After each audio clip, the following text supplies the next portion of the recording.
اعوذ باللہ من الشیطان الرجیم بسم اللہ الرحمن الرحیم سورۃ ہود بسم اللہ الرحمن الرحیم۔ یہ اب جوڑا ہے، اس جوڑے کا دوسرا فرد سورہ ہود۔ یہاں آپ دیکھیں گے کہ برعکس ترتیب ہو جائے گی، 10 رکوعوں میں سے 6 سے زائد انباء الرسل پر مشتمل ہے، اور جس میں سب سے تفصیلی ذکر جو ہے یہ حضرت نوح علیہ السلام کا ہے، اور آخر میں بہت ہی مختصر سا تذکرہ جو ہے حضرت موسیٰ کا ہے۔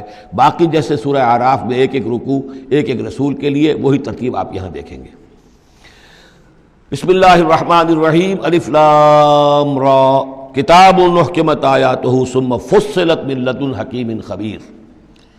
الف لام را، یہ وہ کتاب ہے جس کی آیات پختہ کی گئی ہیں، مضبوط کی گئی ہیں، پھر ان کی تفصیل کی گئی ہے، انہیں کھولا گیا ہے اس ہستی کی طرف سے جو حکیم اور خبیر ہے، جو کمال حکمت والا اور باخبر ہے۔ اس کا ایک مفہوم یہ ہو سکتا ہے کہ قرآن مجید میں شروع میں جو صورتیں نازل ہوئی ہیں وہ چھوٹی چھوٹی لیکن بہت پروفاؤنڈ، چند الفاظ کے اندر معلوم ہوتا ہے کہ جیسے سورۃ العصر ہے، والعصر ان الانسان لفی خسر الا الذین آمنوا وعملوا الصالحات وتواصوا بالحق وتواصوا بالصبر۔ اب اس میں کل ہدایت موجود ہے، اور امام شافعی کے وہ اقوال جو ہیں میں نے اپنے کتابچے میں راہ نجات سورۃ العصر کی روشنی میں وہ سارے درج کیے ہیں کہ لو لم ينزل من القرآن سواها لکفت الناس، اگر صرف یہ سورۃ العصر نازل ہوتی قرآن میں سے اور کچھ نہ نازل ہوتا تو بھی ہدایت کے لیے کافی تھی۔ اور لو تدبر الناس هذه السورۃ لوسعتهم، اگر لوگ صرف اس صورت پر تدبر کریں، غور کریں، تو یہ ان کی ہدایت کے لیے کافی ہو جائے گی۔ تو ابتدائی صورتیں اور آیتیں بڑی محکم، لیکن اس کے بعد تفصیل انہی کی بیان ہوئی ہے۔ اللہ تعبدوا الا اللہ، یہ کتاب کس پیغام کے ساتھ آئی ہے؟ نہ پوجو کسی کو سوائے اللہ کے۔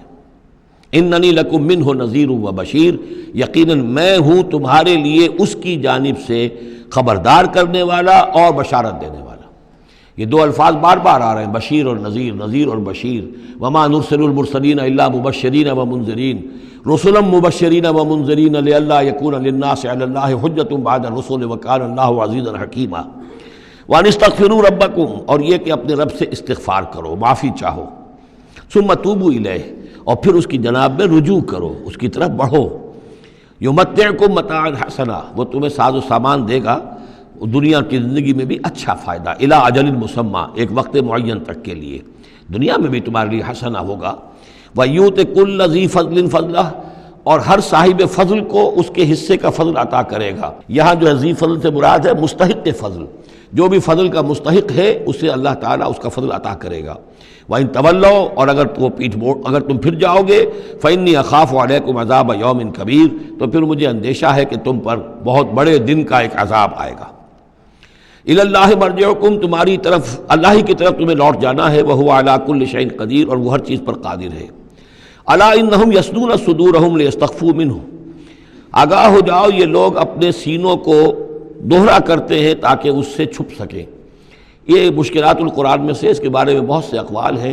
ایک رائے جو ہے کہ جو بخاری میں حضرت ابن عباس کا جو قول آیا ہے وہ یہ ہے کہ کچھ اہل ایمان کے اوپر حیا کا اتنا غلبہ تھا، جیسے حضرت عثمان رضی اللہ تعالیٰ عنہ، کہ وہ کبھی غسل بھی کرنا ہوتا تھا، اس وقت بھی عریاں ہونا انہیں پسند نہیں تھا، تو وہ اس طریقے سے جھک جاتے تھے کہ گویا کہ سطر پھر بھی جو ہے وہ چھپا رہے، اور اگر کہیں قضاء حاجت ہے یا کوئی اور، اس وقت بھی وہ پورا سطر کا اہتمام کرتے تھے۔ تو یہ فرمایا جا رہا ہے کہ تم کتنا ہی کر لو، ظاہر بات ہے کہ اللہ تعالیٰ کی نگاہوں کے تو تم سامنے ہو، لہذا یہ ہے کہ اس میں ایک حد تک جو بھی اللہ تعالیٰ نے سطر کا، حجاب کے جو بھی احکام دیے ان کی پیروی کرو، لیکن کسی بھی معاملے میں غلو کی ضرورت نہیں ہے۔ الا انہم یثنون، باقی اور طرح سے بھی اس آیت کی جو ہے وہ تشریح کی گئی ہے۔ الا انہم یثنون صدورہم لیستخفوا منہ، آگاہ ہو جاؤ، وہ اپنے سینوں کو دوہرا کرتے ہیں کہ اس سے چھپ سکیں اللہ سے۔ الا حین یستغشون ثیابہم، حین یستغشون ثیابہم، آگاہ ہو جاؤ کہ جب وہ اپنے اوپر اپنے کپڑے بھی اوڑھے ہوئے ہوتے ہیں، یہ تو یہ کہ اس وقت تو جو ہے وہ اپنے سینوں کو دوہرا کر رہے ہیں، جب کپڑے لپیٹے ہوتے ہیں، یعلم ما یسرون وما یعلنون، اس وقت بھی اللہ جانتا ہے جو کچھ وہ چھپا رہے ہوتے ہیں اور جو کچھ وہ ظاہر کر رہے ہوتے ہیں۔ انہ علیم بذات الصدور، وہ تو جو کچھ سینوں کے اندر ہے اس کو بھی جانتا ہے۔ وما من دابۃ فی الارض الا علی اللہ رزقها، اور نہیں ہے کوئی بھی چلنے والی چیز، کوئی حیوان، کوئی چوپایا، کوئی چرند، کوئی پرند، زمین پر جتنے بھی حیوانات ہیں اللہ نے بنائے ہیں، لیکن یہ کہ ان کا رزق اللہ کے ذمے ہے۔ یعنی اللہ تعالیٰ نے جو نظام بنایا اس دنیا کا، اس میں ہر شے کے لیے اس کا رزق فراہم کیا ہے۔ جو جاندار بنایا اس کے لیے جو غذا ہے، جو ضروری چیزیں، وہ پہلے سے فراہم کر دی ہیں۔ بچے کی پیدائش بعد میں ہوتی ہے اور ماں کی چھاتیوں میں دودھ پہلے پیدا ہو جاتا ہے۔ تو اللہ تعالیٰ کی طرف سے یہ نظام جو ہے ایسا ہے۔ یہ دوسری بات ہے کہ لوگوں نے تقسیم دولت کا نظام غلط کر دیا، تو کچھ لوگ بھوکے رہ گئے، کچھ ننگے ہو گئے، کچھ نے دولت سمیٹ کر جو ہے اپنے کھتے بھر لیے، انبار لگا لیے۔ یہ انسانوں کا معاملہ ہے، یہ انہوں نے غلط کام کیا ہے، ورنہ اللہ تعالیٰ نے تو تمام جو بھی جتنی بھی مخلوقات ہیں ان کے لیے کافی اور وافی رزق جو ہے وہ پیدا کیا ہے۔ وَمَا مِن دَابَّةٍ فِي الْأَرْضِ إِلَّا عَلَى اللَّهِ رِزْقُهَا وَيَعْلَمُ مُسْتَقَرَّهَا وَمُسْتَوْدَعَهَا، اور وہ جانتا ہے اس کے مستقل قیام کی جگہ کو بھی اور جہاں وہ عارضی طور پر سونپا جاتا ہے۔ یہ مستقر اور مستودع پر گفتگو ہو چکی ہے تفصیل کے ساتھ، 3 اقوال اس کے بارے میں بیان کر چکا ہوں سورہ انعام کے ضمن میں۔ کل فی کتاب مبین، اور یہ سب کچھ ایک کھلی روشن کتاب کے اندر موجود ہے، وہی کتاب جو علم الہی کی کتاب ہے۔ وَهُوَ الَّذِي خَلَقَ السَّمَاوَاتِ وَالْأَرْضَ فِي سِتَّةِ أَيَّامٍ، اور وہی ہے کہ جس نے پیدا کیا آسمانوں اور زمین کو 6 دنوں میں۔ وَكَانَ عَرْشُهُ عَلَى الْمَاءِ، اور اس کا تخت تھا پانی پر۔ لِيَبْلُوَكُمْ أَيُّكُمْ أَحْسَنُ عَمَلًا، تاکہ تمہیں آزمائے کہ کون ہے تم میں سے اچھے عمل کرنے والا۔ یعنی یہ تخلیق جو ہے اور انسانی زندگی کا جو یہ حصہ جو اس دنیا میں گزرتا ہے، اس کا جو اصل مقصد ہے وہ ہے امتحان۔ قلزم ہستی سے تو ابھرا ہے مانند حباب، اس زیاں خانے میں تیرا امتحان ہے زندگی۔ باقی یہ کہ کان عرشہ علی الماء، اس کا تخت پانی پر تھا، اس کے معنی کیا ہیں؟ میرے نزدیک اب بھی یہ آیات متشابہات میں سے ہے، لیکن ایک انداز ایسا ہے کہ جس سے محسوس ہوتا ہے کہ شاید وہ اس کی طرف اشارہ کیا جا رہا ہو کہ یہ دنیا جب بنی ہے، یہ زمین جب ٹھنڈی ہونے لگی ہے تو ٹھنڈی ہو کر اس کے بخارات نکلے ہیں، اور وہ اس کے گرد جو فضا بنی ہے، ایٹماسفیئر، اس کے اندر یہ گیسز گئی ہیں۔ ان گیسز کے اندر جو ہے ہائیڈروجن اور آکسیجن کے ذریعے سے پھر پانی پیدا ہوا ہے، اور طویل عرصے تک بارشیں ہوتی رہیں، طویل عرصے تک، لاکھوں سال یہ کہتے ہیں کہ بارش ہوئی ہے۔ اور چونکہ جب زمین سکڑی ہے تو کہیں سے وہ اونچی ہو گئی، کہیں سے نیچی ہو گئی، سکڑتی ہے کوئی شے تو اس کے اندر نشیب و فراز پیدا ہو جاتے ہیں۔ تو بارش جب برسی ہے تو پھر یہ کہ سمندر وجود میں آئے ہیں۔ ابھی کوئی اور مخلوقات نہیں تھی، صرف یہ کہ اس زمین کے اوپر یا یہ کہ وہ پہاڑ تھے اور یا پانی تھا، بلکہ یہ کہ اکثر و بیشتر پانی ہی پانی تھا۔ پھر یہ کہ پانی اور جہاں پر مٹی پیدا ہوئی اور دلدلی علاقے بنے، اور دلدلی علاقوں کے اندر پھر وہ کچھ حیات جو ہے اس کی شکلیں پیدا ہوئی، چاہے وہ نباتاتی حیات تھی اور چاہے وہ حیواناتی حیات تھی۔ تو وہ جو ایک دور ہے جب کہ ابھی مخلوقات، اس زمینی مخلوقات کے اندر ابھی کوئی شے نہیں آئی تھی، کوئی حیوانات نہیں، کوئی سمندر کے کوئی جانور نہیں، کوئی زمین کے اوپر خشکی کے جانور نہیں۔ تو اس وقت جو ہے گویا کہ اللہ تعالیٰ کا جو تخت حکومت ہے اس زمین کی حد تک وہ پانی کے اوپر تھا۔ واللہ اعلم۔